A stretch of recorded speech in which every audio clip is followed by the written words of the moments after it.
to get prepared for the auditor to come in, we're going to start to provide support for all these numbers.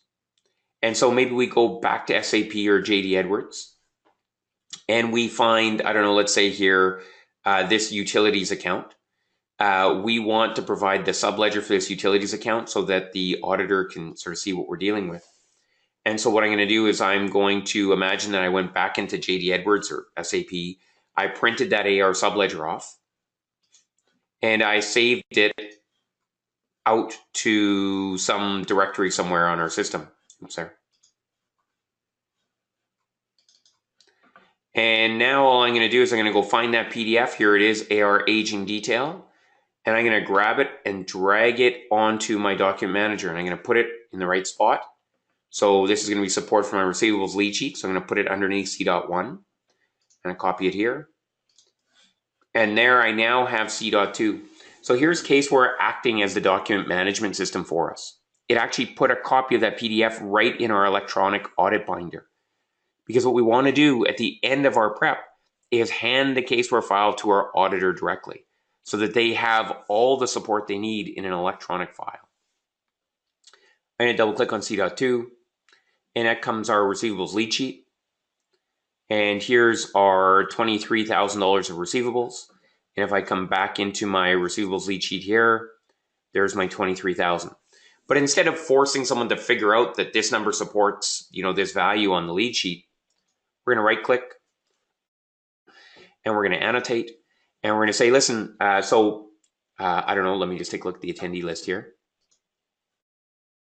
Ali, you're at the top of the list here. So Ali is my manager. I'm preparing this document for Ali. So I'm going to say, listen, Ali, if you want to see the support for this value, I'm going to suggest that what you do is you go to C.2. And here, Ali, I'll just tell you right now that this value agrees to the GL. And then this is going to be my note for the auditor. We review this AR subledger monthly for doubtful accounts. And so what we've done is we've added a note to the file. And if I hover over the little one, we see both my explanation, my note, and we see the audit trail, who made this and when. If I slide over, I see my tick mark. And here, C.2, when I click on that now, it's going to jump me down to my C.2 document so that people can see where that number is coming from, show me the support. And in fact, on the far side, I could do a reference here too. I suspect some of you came out of public practice. So here's your to from referencing. And this is C.1.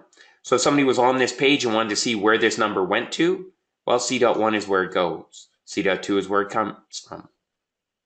So we're making it really easy to follow the trail. And this is going to have a bunch of benefits. One, the auditor is going to be spending way less time with you in your office asking for support and trying to understand how things come together. And maybe even more valuably, as an organization, you will have a way more detailed infrastructure in place. So you can recreate your year end next year and the year after and the year after. You're providing a roadmap for all others to follow for how your financial statements get pulled together, what support's required, how does it tie in. Thank you very much for your time, everyone.